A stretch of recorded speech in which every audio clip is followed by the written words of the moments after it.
is a big thing. And sometimes we tell ourselves, I'm not that bad. What I'm doing is not that bad. It ain't that bad. I can fix it myself. I don't need God to do this. I got it. I don't need help. And that's not just from God. I don't need help from nobody. I got this. Pride keeps us from admitting our need for God. David's healing began when his pride ended and he acknowledged his sins. So Proverbs 16 and 18 says, pride goes before destruction, and a haughty spirit before a fall. So that was Proverbs 16 and 18. The second thing is shame. Some people believe their sin is too great for God's forgiveness. And they say things like, God can never forgive me. I've gone too far. I'm in too deep.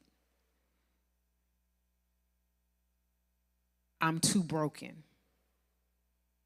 These are all the things that we say to ourselves when we think we can't have this relationship that we're what God said that we can have.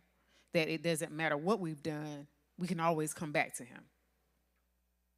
Shame causes people to run from God when they should run to him. David couldn't hide. David could have hidden in shame, but instead he cried out for mercy. So David didn't use any of these things. He recognized immediately. And because he had a relationship before, he knew exactly what he could do to get back in God's good graces. So we also fear consequences. Sometimes people know they have sinned, but have a fear of what might happen if they confess. So they feel like if they keep it to themselves, nobody got to know. God knows, but ain't nobody else going to know. So these are the things, some things that you fear when you fear the consequences and you keep it to yourself. You're going to lose whatever relationship that's being damaged. You're going to damage your reputation. You're going to be judged by others. And you have to face difficult conversations. So you don't even want to talk about it most times. David didn't want to talk about it. He kept it. Because of fear, they choose concealment over confession. So Proverbs 28, God convicts to restore us. Satan condemns us to destroy us. So we can be restored in God or we can be destroyed with Satan.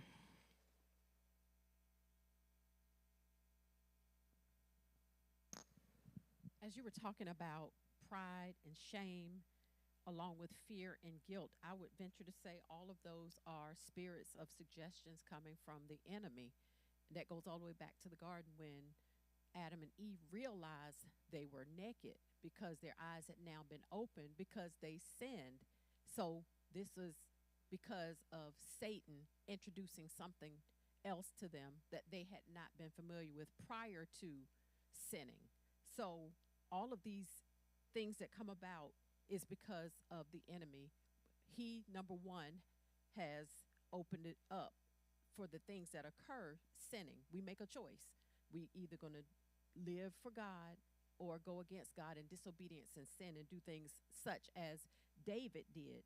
So after he sinned, now he's feeling the pride, the shame because of actions that he took when he decided. He made a decision